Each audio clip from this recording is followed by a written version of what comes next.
America की pentagon ने ऐलान कर दिया है कि अमेरिका वाले यूक्रेन को अवेंजर नाम का एक एयर डिफेंस सिस्टम है वो देने का फैसला कर चुके हैं। 4 यूनिट इसके यूक्रेन की तरफ रवाना कर दिए हैं। इसके अलावा मिसाइल जो हैं जिसे हाक एयर डिफेंस सिस्टम कहा जाता है वो भी मिसाइलें उस सिस्टम के लिए दिया गया है।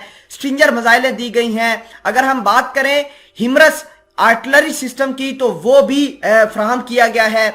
400 ग्रेनेड लॉन्चर्स जिसकी मदद से ग्रेनेड लॉन्च किए जाते हैं वो भी मुहैया कर दिए गए हैं। अगर हम बात करें 100 high mobility multipurpose wheeled vehicle भी यूक्रेन की तरफ रवाना किए गए हैं। अगर हम दीगर बात करें तो artillery rounds, small arms, ammunition, ये सारे के सारे हथियार जो हैं हाल फिलहाल के अंदर यूक्रेन को रवाना किए हैं। मैंने 2 रोज कबल आपको ये बात बताई थी कि अमेरिका ने $400 मिलियन की इमदाद जो है वो यूक्रेन के लिए अप्रूव की है और इसके अंदर अमेरिका के खुद के अंदर बड़ी ज्यादा फूट पड़ गई थी कि जब ये हथियारों का मामला आया था और रिपब्लिकन जो है वो ये कह रहे थे, सेनेट वाले ये कह रहे थे कि अमेरिका इतने ज्यादा हथियार यूक्रेन को दे रहा है, यूक्रेन ये हथियार हमारे रशिया को देता है, यानी सरेंडर उनको कर देता है और रशिया खुद भी इस्तेमाल करता है, ईरान को भी आगे ट्रांसफर कर देता है और यूं हमारी टेक्नोलॉजी जो हम यूक्रेन को दे रहे हैं वो यहां से होती हुई मॉस्को के अंदर जाती है और फिर तेहरान के अंदर जाती है। और ईरान तो वैसे ही बड़े लीथल हथियार आजकल बना रहा है और टेस्ट भी कर रहा है। खैर, इस हवाले से कुछ अहम चीजें आपके सामने डिस्कस करनी है।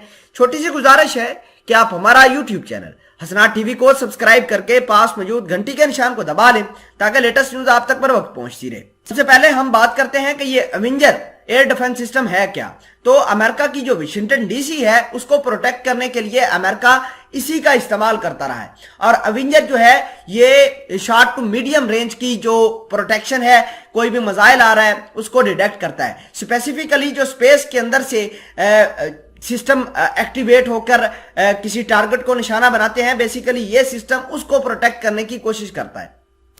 अगर इसकी स्पेसिफिकेशन देखें तो इसको ANTWQ-1 के नाम से भी जाना जाता है। इसके अंदर स्ट्रिंजर मिसाइलें इस्तेमाल होती हैं और स्ट्रिंजर मिसाइलों के लिए 2 मुख्तलिफ किस्म के 4 राउंड लॉन्चर भी मौजूद होते हैं। अगर हम बात करें तो इसके अंदर M3P.50 कैलिबर की मशीन गन भी इसके अंदर लगी होती है।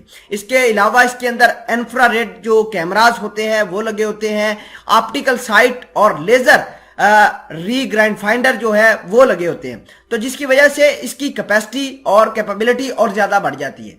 अमेरिका ये चाहता है कि वो अपने दुश्मन रशिया के लिए ज्यादा से ज्यादा सामान इकट्ठा करे, यूक्रेन को फराहम करे, यूक्रेनी फौज को ताकतवर बनाए ताकि वो अपने दुश्मन रशिया को जेर कर सके। अगर हम इटली की बात करें तो इटली ने भी अपना एक सिस्टम भेजा है जिसका नाम SAMP-T सिस्टम है। ये भी जो रशिया के मुख्तलिफ वेपन्स हैं उनको काउंटर करने की कोशिश करेगा। खैर, अमेरिका के अंदर जैसे पहले भी फूट थी अब भी फूट है कि रशिया को काउंटर करने के लिए इतने खतरनाक हथियार यूक्रेन न भेजे जाएं, क्योंकि यूक्रेन की फौज बड़ी आसानी से ये हथियार रशिया के सरेंडर कर देती है रशिया को, और रशिया इन हथियारों का इस्तेमाल अमेरिका के खिलाफ ही करता है। न सिर्फ खुद करता है बल्कि ईरान जैसी कुव्वत को भी दे देता है।